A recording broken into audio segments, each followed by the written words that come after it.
Qui vont nous expliquer comment s'est déroulé d'abord cet accident et après ça ce sauvetage.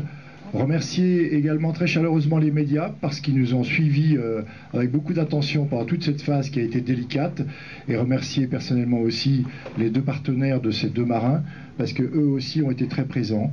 Donc maintenant place à nos marins. Voilà, alors première question, on va faire de la chronologie simple, on commence par ce foutu mardi 6 janvier, Jean, vers 1h du matin, qu'est-ce qui se passe sur VM Matériaux? Ben, là j'étais avant ça, si tu veux, j'étais en tribord, en panne, parce que c'était quasiment l'endroit le plus sud que je pouvais être de la course. Et donc j'étais en lay-line bâbord pour aller sur le Cap Horn. En plus avec du refus, c'était nickel. Bon, en plus il y a eu la bascule, j'étais super content quoi. T'as une bascule, ça prend à droite, voilà. La vie est belle, on la vie est belle, voilà. Il n'y a plus qu'à matosser, il n'y a plus qu'à, voilà.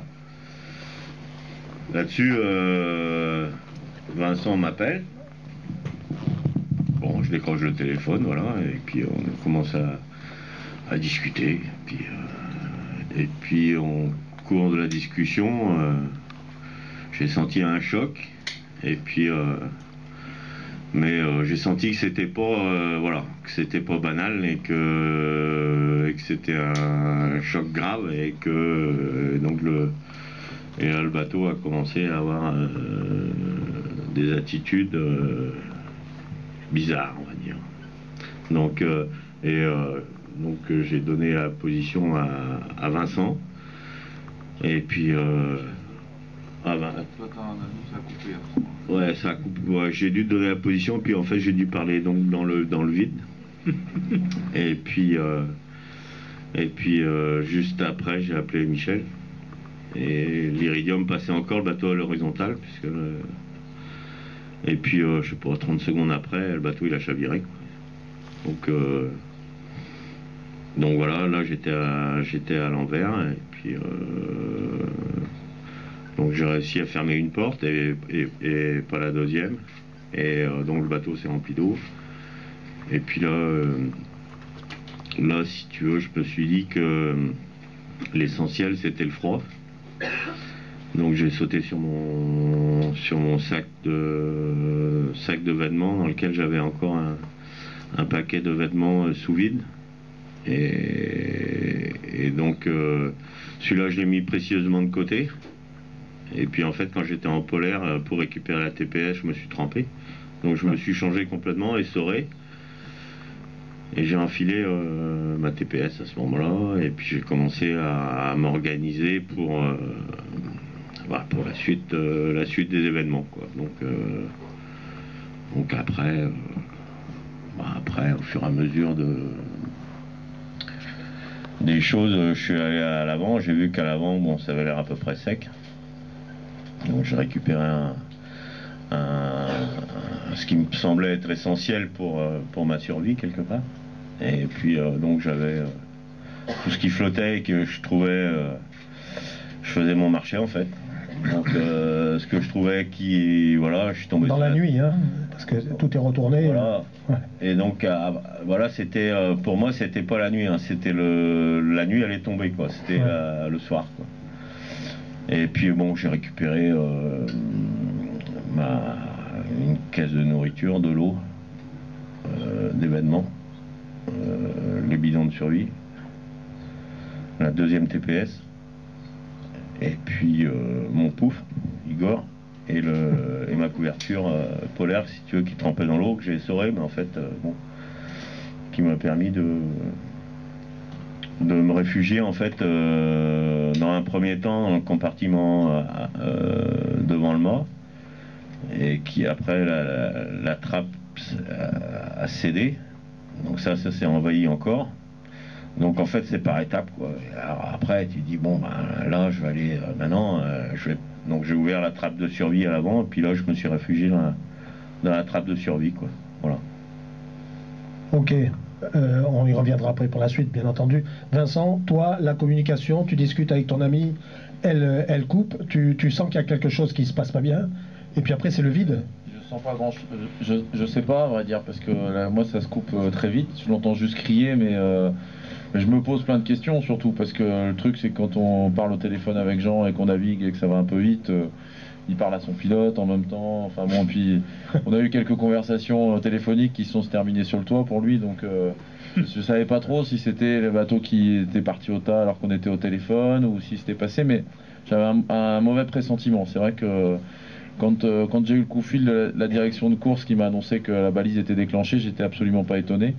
D'ailleurs, je pense que j'allais dans les minutes qui suivaient appeler la direction de course pour prendre des nouvelles simplement parce que voilà. Le truc c'est que donc je l'ai eu au téléphone, je l'ai entendu crier mais sans bien comprendre ce qu'il disait et puis sans comprendre ce qui se passait. La ligne a coupé, j'ai rappelé dans la foulée, le téléphone était occupé. Donc j'ai compris qu'il était pour qu'il rappelait quelqu'un. Alors le problème c'est quand le téléphone est occupé à l'Iridium, quand on est deux, ça peut très bien être lui qui est en train d'essayer de me rappeler. Ouais. Ça arrive souvent, on a beaucoup de coupures et c'est vrai que c'est pas facile. Et puis après plus de téléphone.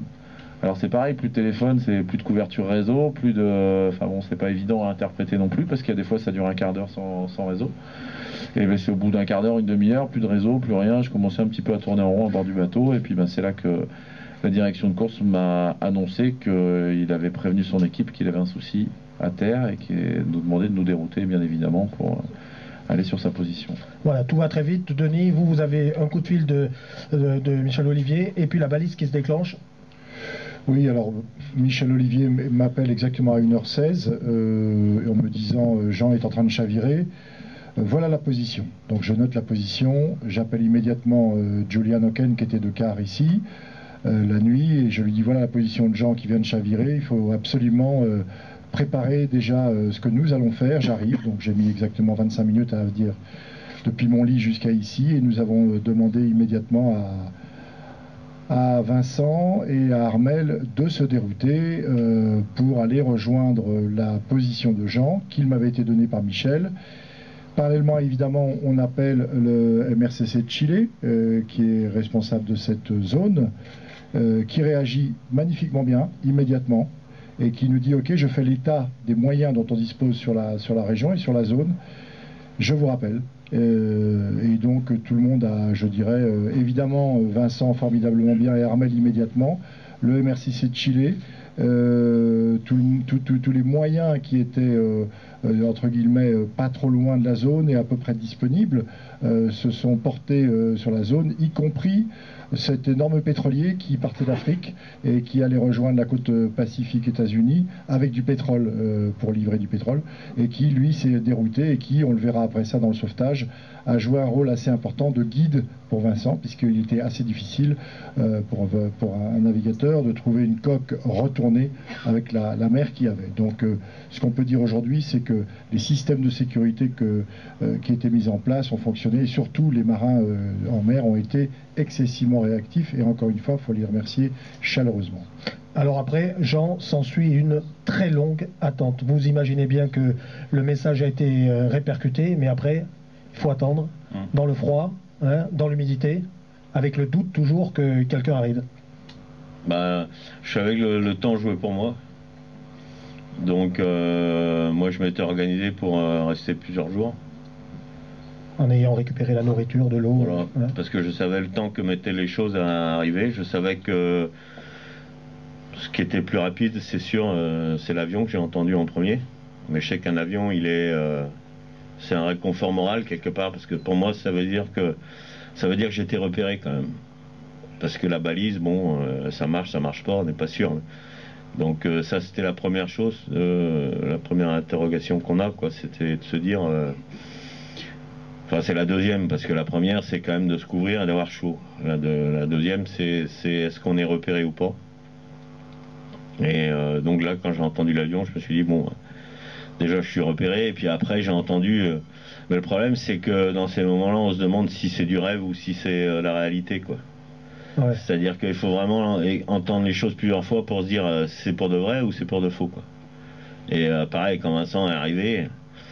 J'ai entendu Jean et de la voix de Vincent. Enfin, et je me suis dit, mais... je rêve. Voilà. Mais bon, quelque part, c'est aussi dans les choses possibles. Donc, je me suis dit, bon, je vais attendre un peu. Et puis, après, la deuxième fois, je me suis dit, non, je rêve pas, quoi. Ouais. Parce que c'est toujours pareil, on n'est pas dans des situations